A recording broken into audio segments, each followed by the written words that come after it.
हरिनाथ जी और राम दुलारी जी की तरह गांव के दूसरे छोर पर मंगलदास और उनकी पत्नी श्यामा देवी रहते थे। उनका जीवन भी एक खुली किताब जैसा था, श्रम, प्रेम और अपने इकलौते बेटे विजय के लिए अथाह स्नेह से भरा।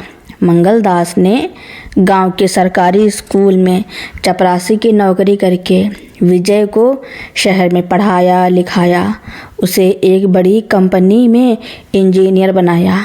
विजय जब अपनी पढ़ी लिखी और आधुनिक विचारों वाली पत्नी मोनिका को लेकर गांव आया तो मंगलदास और श्यामा देवी का सीना गर्व से चौड़ा हो गया। पड़ोसियों ने कहा, वाह बेटे ने तो तुम्हारा नाम रोशन कर दिया। विजय और मोनिका 2 साल तक शहर में रहे। मंगलदास उन्हें देखने शहर जाया करते थे, पर हर बार कुछ ही दिनों में वापस आ जाते। उन्हें लगता था कि शहर की भागदौड़ और उनके बेटे बहू के आधुनिक जीवन में वह तालमेल नहीं बिठा पा रहे। फिर एक दिन विजय का फ़ोन आया, पापा कंपनी ने मेरा तबादला विदेश कर दिया है, हम लोग जा रहे हैं। यह सुनकर श्यामा देवी के हाथ से चाय का बर्तन छूट गया। उनका तो एकमात्र सहारा उनका बेटा ही था। बेटा, हम बूढ़े हो गए हैं, हमारा क्या होगा? श्यामा देवी ने रोते हुए पूछा। विजय ने तुरंत जवाब दिया, मम्मी आप चिंता ना करें, मैं गांव के सबसे भरोसेमंद आदमी रमेश को बोल दिया हूँ, वह हर महीने आपके खाते में पैसे डालता रहेगा। आपको किसी चीज़ की कमी नहीं होगी, बस आप लोग आराम से रहिएगा। मोनिका ने फ़ोन पर प्यार से कहा, ससुर जी आप लोग अपना ख्याल रखना, हम हर महीने फ़ोन करेंगे। मंगलदास ने अपने बेटे को रोकने की कोशिश नहीं की। उन्हें लगा कि वह अपने बेटे के बेहतर भविष्य के बीच में नहीं आना चाहते। उन्होंने भारी मन से सहमति दे दी और फिर वह दिन आ गया जब विजय और मोनिका विदेश चले गए। शुरुआत में सब ठीक रहा। रमेश हर महीने उनके खाते में पैसे डालता था। विजय और मोनिका महीने में 1-2 बार फ़ोन भी करते, हालचाल पूछते, पर समय पंख लगाकर उड़ने लगा। पहले महीने में 2 बार फ़ोन आता था, फिर 1 बार और फिर 2-3 महीनों में 1 बार। जब मंगलदास या श्यामा देवी फ़ोन करते तो अक्सर फ़ोन व्यस्त आता या मोनिका उठाती और कहती, अभी विजय मीटिंग में हैं या बहुत व्यस्त हैं। धीरे धीरे उनका घर कांटों से भर गया। घर की दीवारें जो कभी बेटे की किलकारियों से गूंजती थी अब सन्नाटे से भर गईं। श्यामा देवी की तबीयत खराब रहने लगी। मंगलदास अकेले ही दवाइयाँ लाने जाते, घर का काम करते। एक दिन रमेश ने आकर बताया कि इस महीने उनके खाते में कम पैसे आए हैं। क्या हुआ बेटा, क्या विजय से गलती हो गई? मंगलदास ने पूछा। रमेश ने सिर झुका लिया। नहीं काका, विजय बाबू का फ़ोन आया था, उन्होंने कहा है कि विदेशी मुद्रा में कुछ कमी आ गई है, इसलिए हर महीने थोड़ा कम डालना। यह बात उन्हें चुभ गई। जिस बेटे को उन्होंने सब कुछ दिया वह आज अपनी ज़रूरतों के लिए उन्हें पैसे कम दे रहा था। अगले महीने पैसा फिर कम आया। इस बार मंगलदास ने हिम्मत करके विदेश फ़ोन मिलाया। कई घंटों की कोशिश के बाद जब विजय से बात हुई तो उनकी आवाज़ में विरक्ति थी। पापा क्या है, मैं बहुत ज़रूरी काम में हूँ। मंगलदास ने कांपती आवाज़ में कहा, बेटा पैसे कम क्यों आ रहे हैं? तुम्हारी माँ की दवाई और घर का खर्च। विजय बीच में ही झल्ला उठा। पापा, आपको पता है यहाँ कितनी महंगाई है? आप लोग तो गांव में हैं, क्या करते हैं इतने पैसों का? और आजकल मुझे एक नया घर लेना है, उसमें बहुत खर्च हो रहा है। आप लोग थोड़ा समझने की कोशिश क्यों नहीं करते? मोनिका ने पीछे से फुसफुसाया। कितनी बार कहा है उन्हें समझाओ। यह सुनकर मंगलदास टूट गए। उन्होंने फ़ोन रख दिया। उन्हें लगा जैसे किसी ने उनके सीने में कील ठोक दी हो। श्यामा देवी यह सुनकर चुपचाप रोती रही। साल बीतते गए। पैसे की कमी और अकेलेपन ने मंगलदास और श्यामा देवी को तोड़कर रख दिया। एक दिन श्यामा देवी की तबीयत अचानक बहुत खराब हो गई। उन्हें बुखार था और सांस लेने में तकलीफ हो रही थी।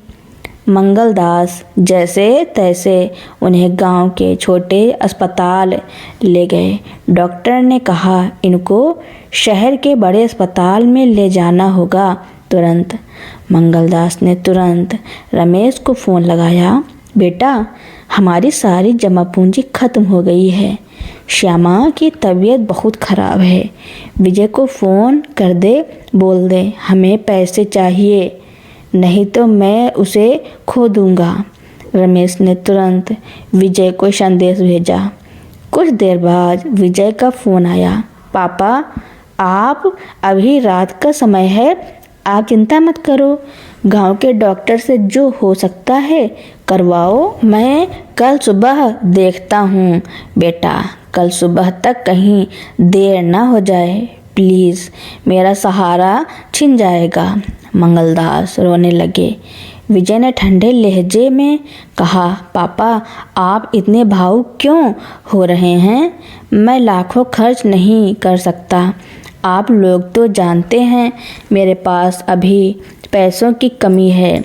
जो हो सकता है उतने में काम चलाओ। मैं अभी बहुत व्यस्त हूँ। यह कहकर विजय ने फ़ोन काट दिया। मंगलदास जी की आंखों से आंसू नहीं, जैसे खून उतर आया। उन्होंने अकेले ही रात भर पत्नी की सेवा की। उन्हें एहसास हो गया था कि उनका बेटा दूर हो चुका है और अब उनकी मदद के लिए कोई नहीं आएगा।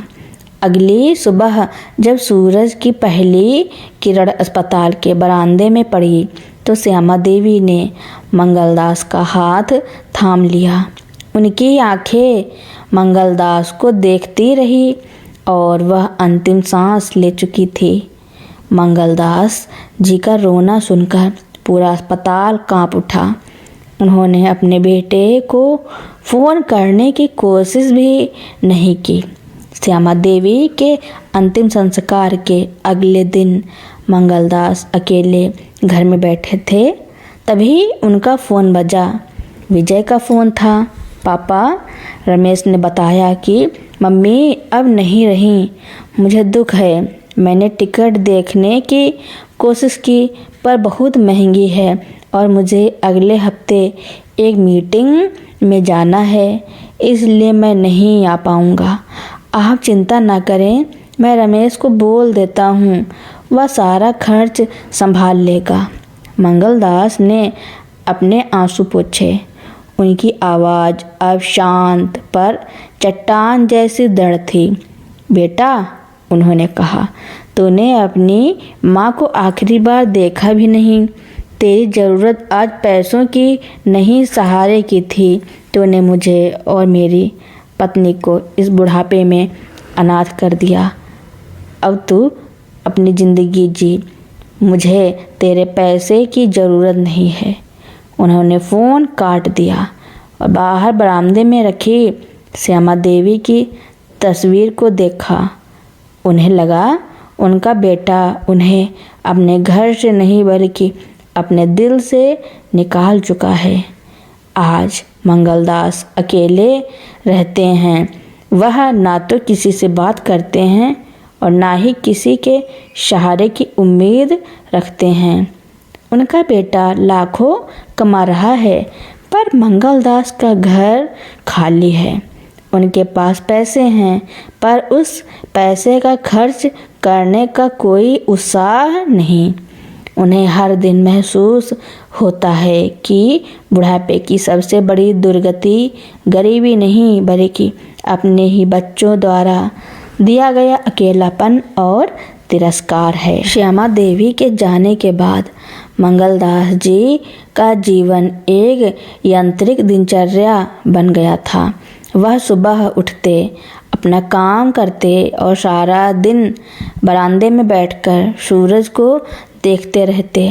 विजय का फ़ोन एक बार भी नहीं आया और मंगलदास ने भी उसे फ़ोन करने की हिम्मत नहीं की। उन्हें अब पैसे की नहीं, बल्कि उस प्रेम और अपनत्व की भूख थी जो एक पिता को अपने बेटे से चाहिए होता है। गांव के लोग आते, सहानुभूति जताते, पर किसी के पास उनके खालीपन को भरने का समय नहीं था।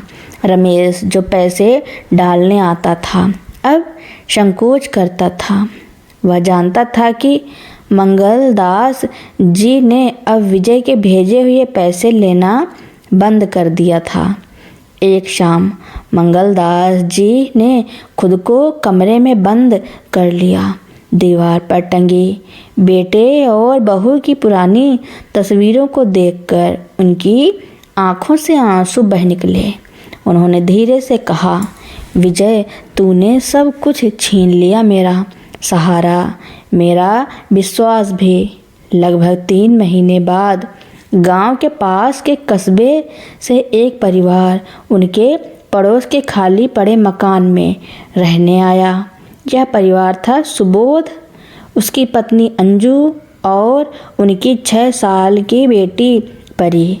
सुबोध गांव के सरकारी स्कूल में नए शिक्षक बनकर आए थे, जहां मंगलदास जी ने कभी चपरासी की नौकरी की थी। सुबोध और अंजू ने जब मंगलदास जी को देखा तो उनकी आंखों में बुढ़ापे की उदासी और अकेलापन साफ झलक रहा था।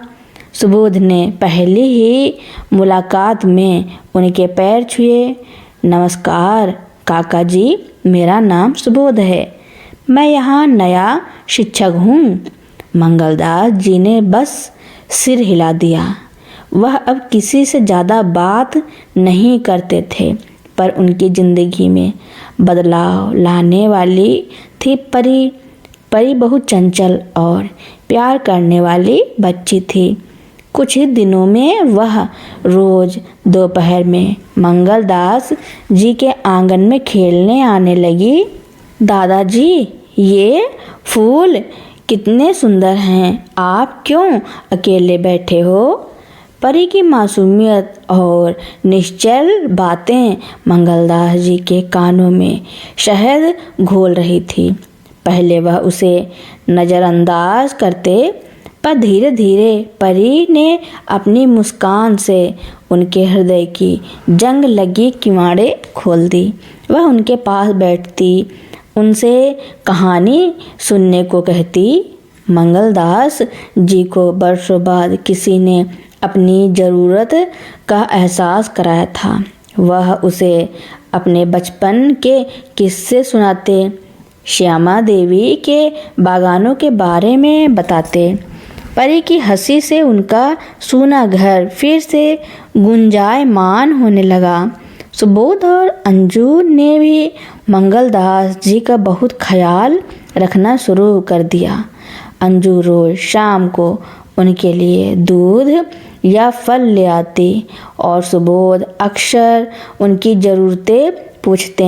वे जानते थे कि मंगलदास जी के पास सब कुछ है, पर अपनापन नहीं। काका जी, हमें आपको अपने माता पिता की तरह मानते हैं। आप हमें कोई भी काम बताने में संकोच न करें, सुबोध ने एक दिन कहा। मंगलदास जी की आंखों में बरसों बाद आंसू आए, पर ये पीड़ा के आंसू नहीं, सुकून के थे। एक दिन मंगलदास जी आराम कर रहे थे, तभी सुबोध उनके पास आए।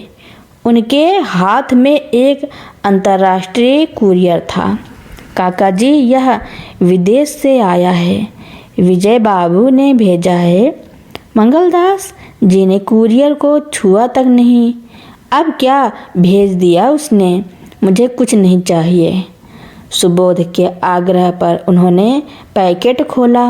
अंदर विजय का पासपोर्ट और एक छोटा सा पत्र था।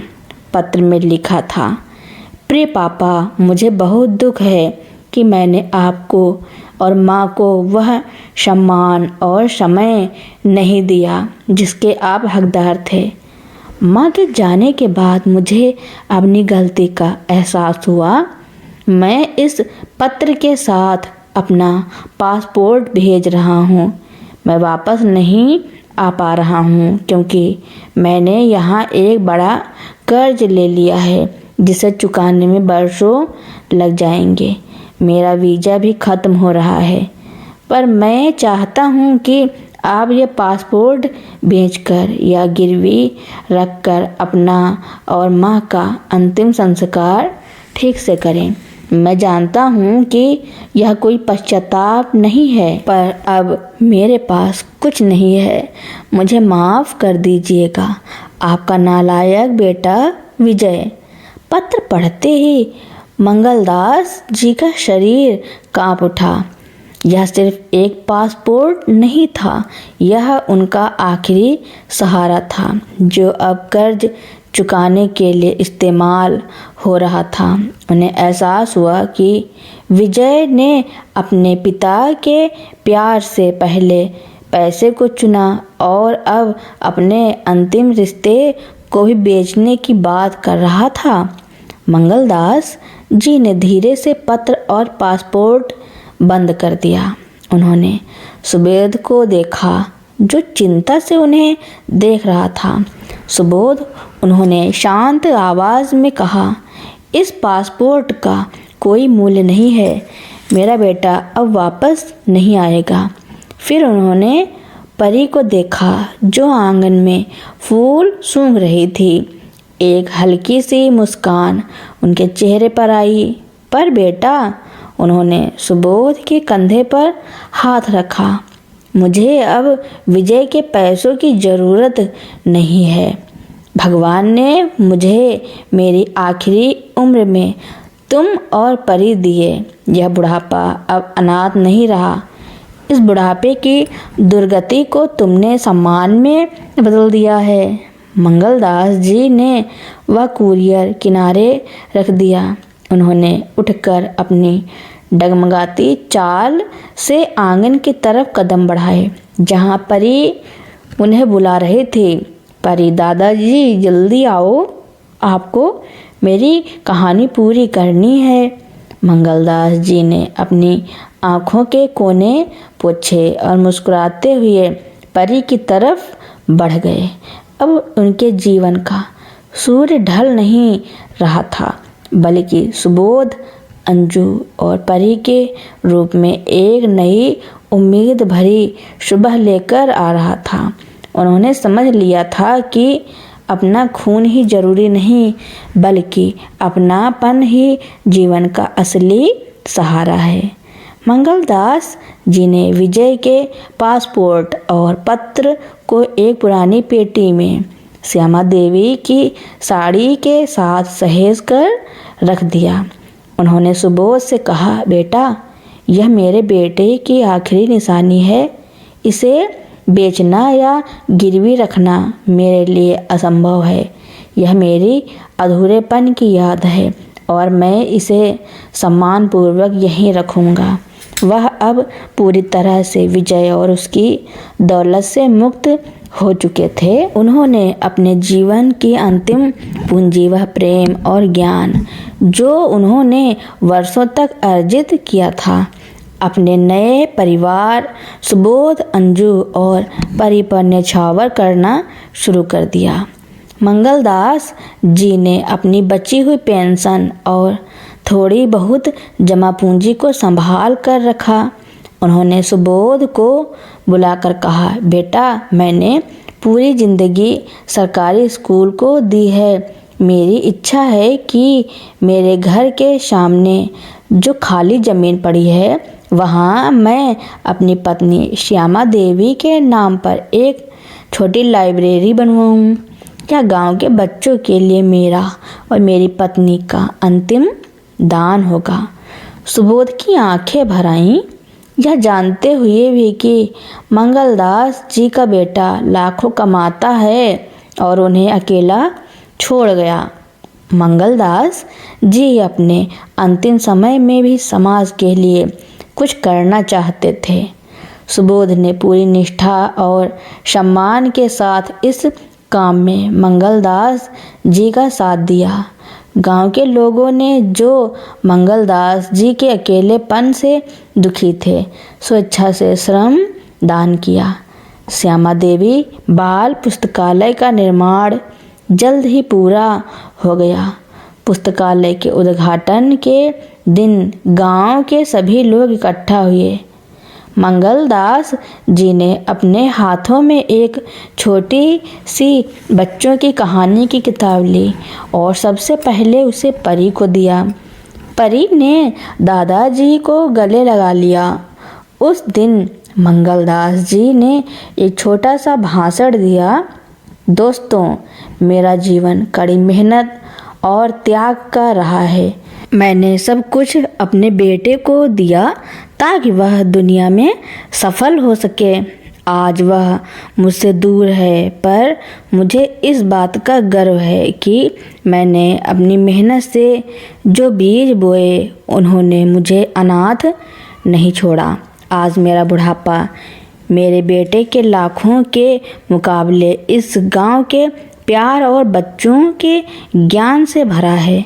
उन्होंने सुबोध और अंजू की तरफ देखा जो गर्व से खड़े थे। आप सब मेरा असली परिवार हैं। बुढ़ापे की दुर्गति तब होती है जब आपके पास देने के लिए कुछ नहीं बचता, पर जब आप ज्ञान और प्रेम देते हैं तो यह दुर्गति बुढ़ापे के गौरव में बदल जाती है। मंगलदास जी ने आधिकारिक तौर पर पुस्तकालय का जिम्मा सुबोध को सौंपा। अब उनकी सुबहें शांत नहीं बल्कि बच्चों की आवाज़ों और किताबों की खुशबू से भरी होती थी। वह रोज़ पुस्तकालय जाते, बच्चों को कहानियाँ सुनाते और पढ़ाते। समय के साथ मंगलदास जी का घर जो कभी सूनापन और पीड़ा का प्रतीक था, अब शिक्षा और स्नेह का केंद्र बन गया। उनकी कहानी ने पूरे गांव को एक पाठ सिखाया। सच्ची संपत्ति बैंक खाते में नहीं बल्कि उन रिश्तों में होती है जो हम बुढ़ापे में कमाते हैं। एक दिन मंगलदास जी ने बरामदे में बैठकर परी के सिर पर प्यार से हाथ फेरते हुए अंतिम सांस ली। वह अकेले नहीं थे। उनके एक हाथ में परी का छोटा सा हाथ था और दूसरे हाथ को सुबोध ने थाम रखा था। उनके अंतिम संस्कार में विजय या मोनिका नहीं आए, पर पूरा गांव मौजूद था। गांव वालों ने कहा, मंगलदास जी ने अपनी दुर्गति को पुण्य में बदल दिया। और इस तरह मंगलदास जी की कहानी समाप्त हुई, यह साबित करते हुए कि कर्मों का फल हमेशा प्रेम के रूप में वापस आता है, भले ही आपका अपना खून आपको छोड़ जाए। तो दोस्तों, मेरी कहानी सुनने के लिए आपका बहुत बहुत धन्यवाद। ऐसी ही कहानियाँ सुनने के लिए मेरे चैनल को लाइक, कमेंट, शेयर, सब्सक्राइब एवं बेल आइकन का बटन दबाना ना भूलना, ताकि मेरी नई नई कहानियाँ आप तक पहले ही पहुँचती रहें।